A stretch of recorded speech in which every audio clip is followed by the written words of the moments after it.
My thing was to never leave City. That was not my intention. I wanted to go on loan for a year, come back and be ready for the first team. But they said I can't go on loan. Like, you either stay or you get sold.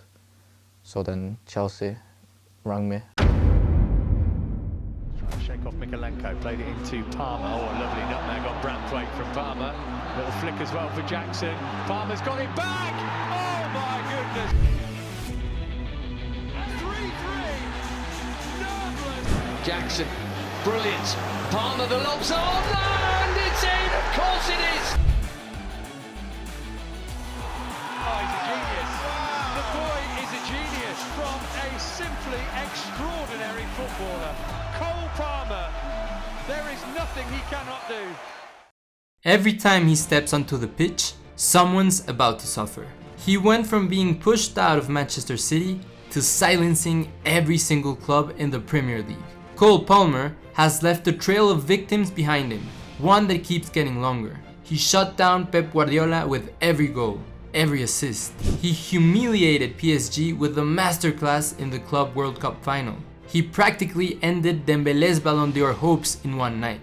And now, step by step, he's becoming a serious contender to win it himself in the next seasons. These are the victims of Cole Palmer. Hi, I'm Cole Palmer. There's a special kind of pain in knowing you're good enough, but still sitting on the bench. That's exactly what Cole Palmer lived through at Manchester City. Palmer! He scored in the Community Shield!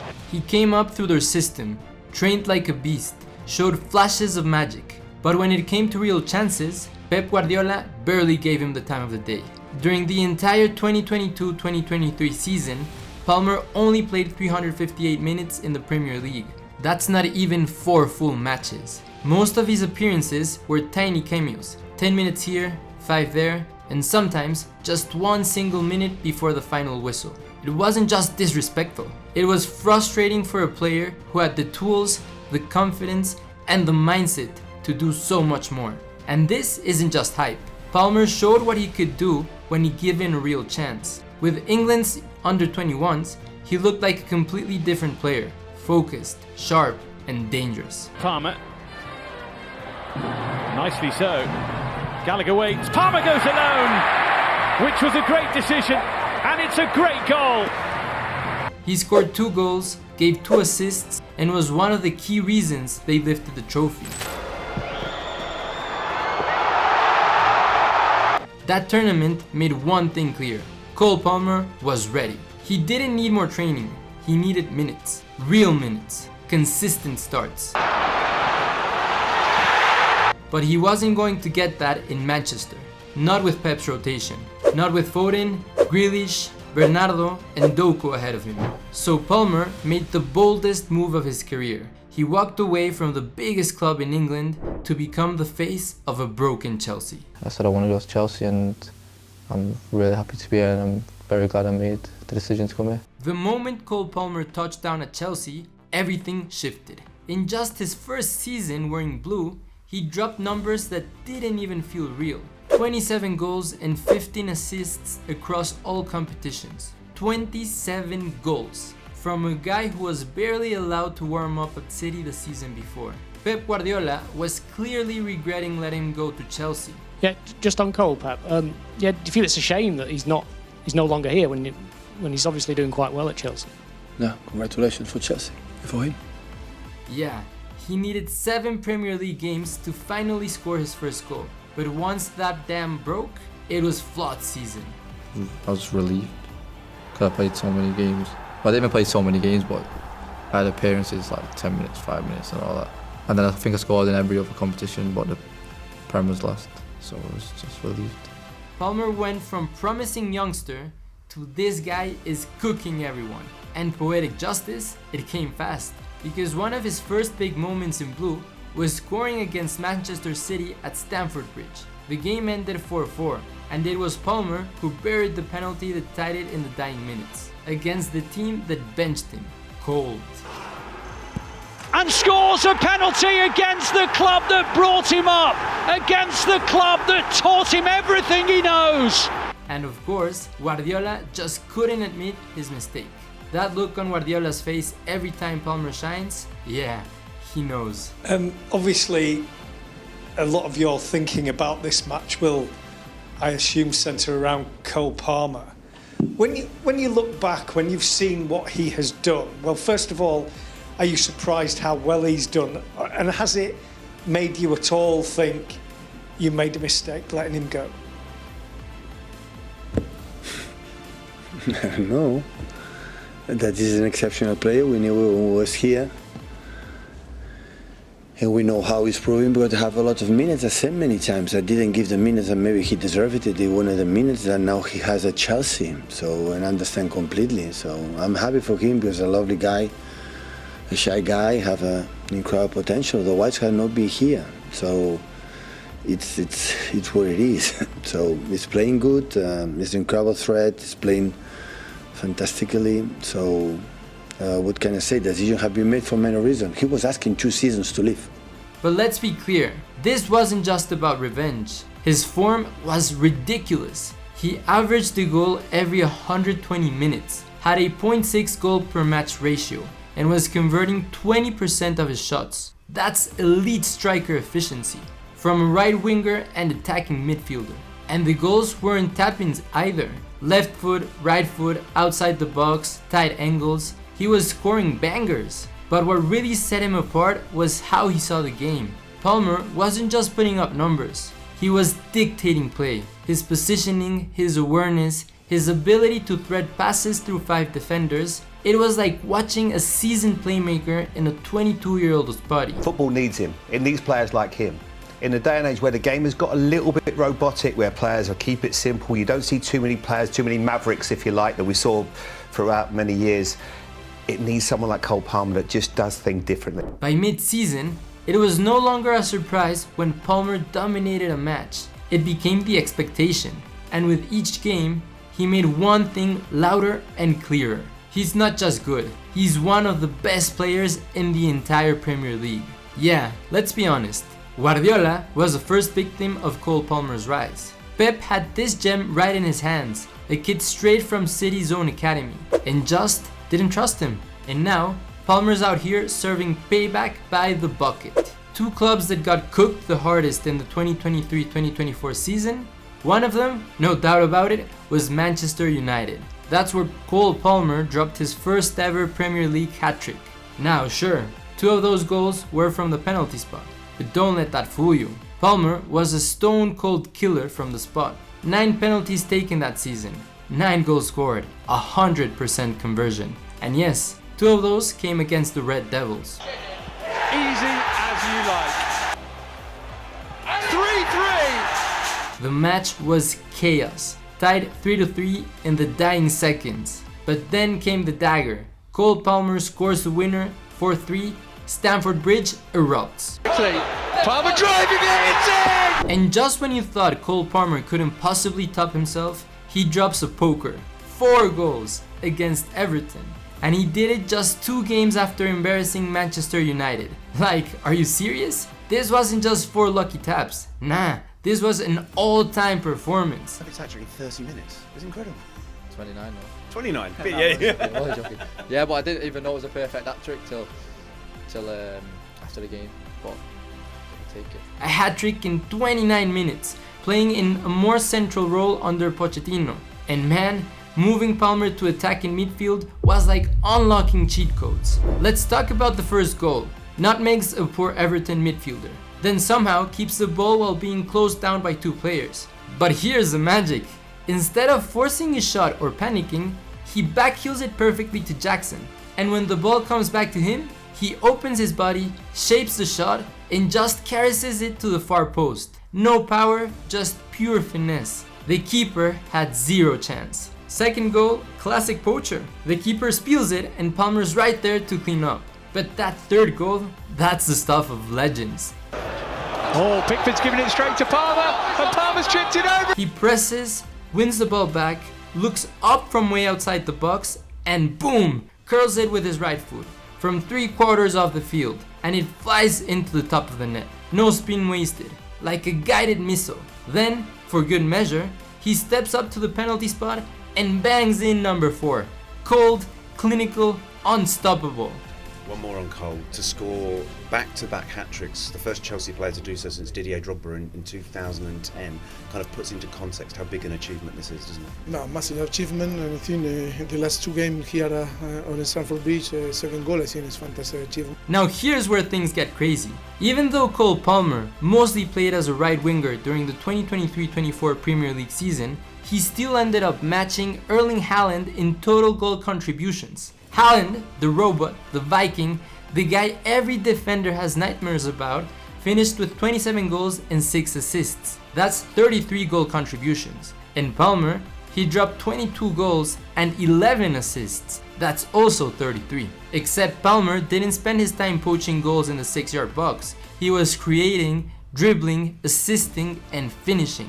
Often from way deeper on the pitch. That's not just impressive, that's elite. Last season, I was a little bit reticent to say he was the best player in the Premier League. I actually felt he was, but the fact Chelsea hadn't had such a great season, and I ended up going for Foden just above him, and most people thought the same because Foden got, I think, the 2 Player of the Year awards, but inside me, I felt like he was the best player in the Premier League. And on the back of last season and this season, if he carries on this again through this season, I think he's the best player in the Premier League. But things got even better in the 2024-25 season. Enter Enzo Maresca, with a new boss and a new system. Palmer moved into more advanced roles, and man, he became absolutely unplayable.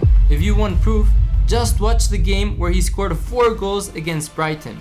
There's one moment that says it all. Enzo Fernandez is carrying the ball through midfield, and instead of hugging the right sideline like he did last season, Palmer is already sprinting into the space behind Brighton's centre backs. That's a classic number 9 run.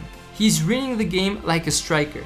He receives it, opens up his body, and smashes it off the post, inches from another masterpiece. And then, his 4th goal of the match, pure art. He's standing casually in zone 14, the most dangerous area on the pitch, between Brighton's midfield and defensive lines. Surrounded, calm, he's looking like he's chilling, almost bored. And then, boom! He darts through the gap, receives the ball in stride, and slams it near post. Cold, ruthless, genius. His other 3 goals that day, a classic finish inside the box, a penalty he buried like always, and a free kick straight out of FIFA. Oh, he's a genius. The boy is a genius. Cole Palmer, there is nothing he cannot do. And this guy is on a different level to everybody else. Palmer's entire toolkit was on display. Vision, movement, technique, and composure. It's starting to feel like Cole Palmer has a personal vendetta against Spanish football. No, seriously. First, he broke their hearts at the U21 Euros. Remember that final? Cold-blooded, he shut down Pep Guardiola, then he gave Marc Cucurella nightmares during the Euro 2024 final. Yo creo que lo mejor que nos puede pasar, o que lo mejor para nosotros es que no juegue Palmer, porque había hecho una temporada que todo lo que tocaba lo metía, y es el típico jugador que tiene algo especial. Coming off the bench and scoring a banger to tie the game almost instantly. One of his first touches and boom, goal. If Palmer had started that match, honestly, England probably would have played with more fluidity, more bite. But you know, Southgate things. Then came the Conference League final, and Cole Palmer absolutely destroyed Real Betis. He didn't even need to score. Instead, he delivered 2 jaw-dropping assists that completely flipped the match on its head. The first, a perfectly timed through ball that split the defense in 2. Palmer sends in the cross, Enzo Fernandez with the header! The second assist, a ridiculous cross from inside the box with such precision that Jackson had no choice but to score. Pushed away from his man, he manages to do so! And Chelsea! Fast forward to the Club World Cup, and it felt like Palmer showed up with one goal in mind: humiliate PSG and Luis Enrique. Funny thing, Chelsea actually benefited from finishing second in their group. Instead of facing powerhouses like PSG, Bayern, or Real Madrid early, they landed on the easier side of the bracket. And when Inter and Manchester City crashed out in the round of 16, the road to the final looked wide open. And that's when Palmer flipped the switch. Against Benfica, He wasn't just balling, he was playing chess while everyone else was stuck on checkers. On Chelsea's second goal, Palmer waited with ice in his veins, scanning the field without even turning his head. He made a sharp diagonal run toward the edge of the box, pulling Benfica center back inward, exactly what he wanted. The movement opened up just enough space for Caicedo to attack. Sure, Caicedo didn't score, but Nkunku was right there to clean up the rebound and smash it home. Palmer, puppet master. Then came the fourth goal. Nkunku gives him the ball and Palmer fakes like he's gonna return the pass. But nah, he's already cooked Dewsbury Hall, making a smarter run with way more space. Palmer delivers the pass with surgical precision and Dewsbury Hall slams it into the net. Just like that, Chelsea was headed to the quarterfinals. Then came the quarterfinals against Palmeiras. And if you thought Palmer was slowing down, think again. This game felt like a deja vu from the Brighton match where he dropped 4 goals. Just watch how he positions himself, right in the dead center of the defensive square formed by Palmeiras' backline. He's not hogging the wing, he's not lurking at the edge, he's inside the kill zone, the tightest space on the pitch. And somehow, he makes it look easy. With a perfect first touch to orient his body and just 2 more to set the ball and strike, Palmer unleashed a ridiculous goal. Pure class. One moment of brilliance and Chelsea moves on to the semis. Now, the semi-final against Fluminense was João Pedro's moment to shine. The young striker stole the headlines with a breakout performance. Palmer, he played his role, but let others eat that night. It was smart, it was mature, it was a kind of team-first mentality that shows just how much he's grown. But then came the real storm, the final. Chelsea versus PSG, Palmer versus Luis Enrique, and this wasn't just a match, it was personal. It was Palmer's chance to erase the doubts, prove a point that he is one of the best in the world. Special moment. Yeah, special moment, you know, that's why we play football, for days like this.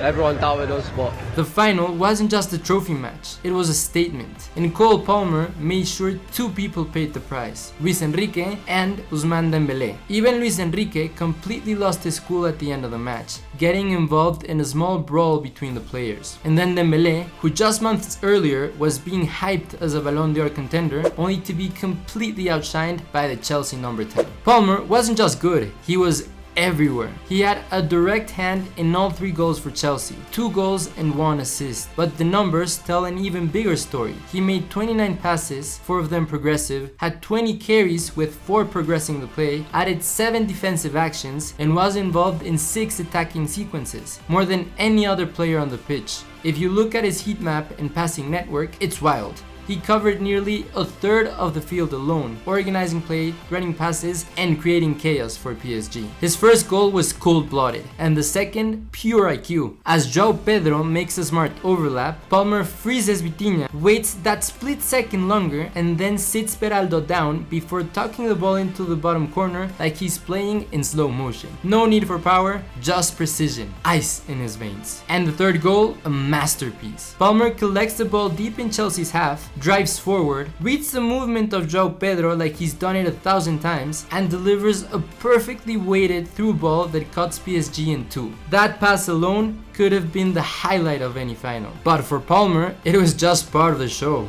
Cole Palmer and João Pedro. Marco, are you ready to say that this could be one of the most electric, best attacking partnerships in the Premier League next season? I mean, look what they showed us in such a short sample size. And I think that they're very self-aware of what their strengths are and what their weaknesses could be, right? Because João Pedro, when he comes in, the link-up play, the ability to drop in, Cole Palmer's able to find these passes, the runs in behind, and the understanding that Cole Palmer wants to cut in and Gusto could go over on the right side.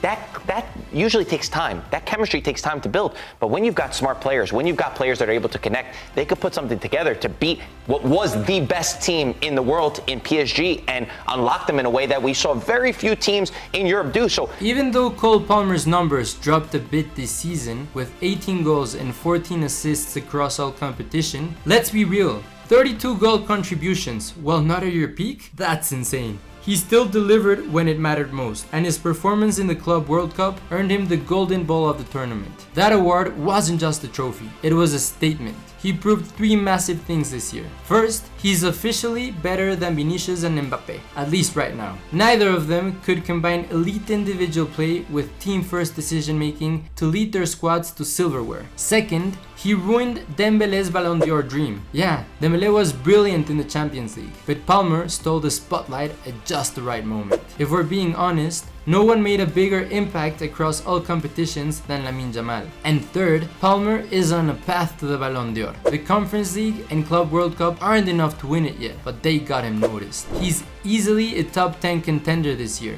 and if this is his off-season, imagine what's coming next. Cole Palmer has already left a trail of victims behind him. Guardiola, United, Brighton, PSG, Dembele, Luis Enrique, and he's just getting started. There are many more victims to come.